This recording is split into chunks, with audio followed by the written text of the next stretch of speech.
guys, what's up? This is Bray from BRK Apps. Right now I got a striker gameplay for you. It is 30-5 on the map Dome. Pretty beast gameplay. I do really like the shotguns in this game. That's a lie. I really only like the striker in this game. All the other shotguns are garbage. Some people like the spaz. I hate it. Anyway, let's get to what I wanted to talk about today.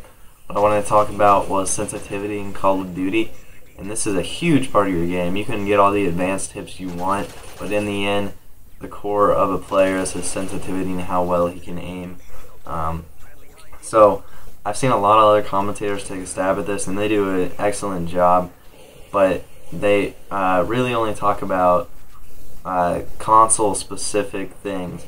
They'll mention things like personal preference is the most important, which I totally agree with. Personal preference in the end is going to be more important than everything, because you can have a high sensitivity and be able to turn on kids a ton, but if you can't hit all your shots, then you're never going to be as good of a player as you could be.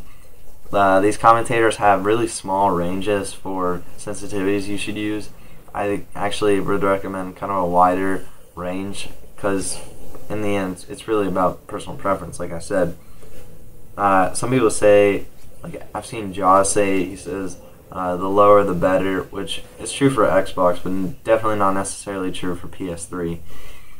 None of these commentators seem to mention both consoles. What they do is they play mainly on one console, so they make generalizations for both using just their one console. The ones I have watched, Woody's Gamer Tag, T-Mart, and Extras, they talk about having really low sensitivity, like 3 or to 5, and that's good. That's fine and dandy for Xbox, but none of them seem to talk about the PS3 side of things, and none of the vice versa works too. None of the PS3 guys seem to mention about the Xbox people.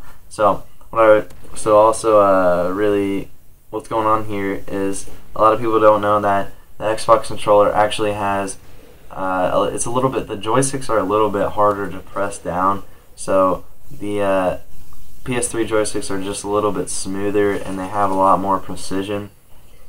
So because of this, you want to stick to a lower sensitivity on Xbox than someone on PS3 would, so you can still have play on the Xbox but still have the level of precision that you could on the PS3. Unfortunately, that's going to sacrifice reaction time, which kind of sucks for us Xbox guys, but that's alright. So because of this, I would recommend a sensitivity of around a 3 to a 6. Again, it's personal preference, so you can extend that range if you need to.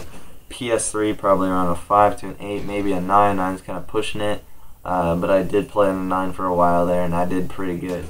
So the thing is, if you have two consoles like I do, then it's a totally different story. What you want to do here is not keep the same sensitivity, but keep it towards the in between these two ranges here. You want to have them more reasonable. You don't want to have. Sorry about that. I thought I heard something. You don't want to have too much of a drastic change between the consoles, or else you're never going to find yourself winning gunfights. So guys, that comes to the end of the commentary. In the end, it's all about personal preference. Just remember, based on PS3 or Xbox.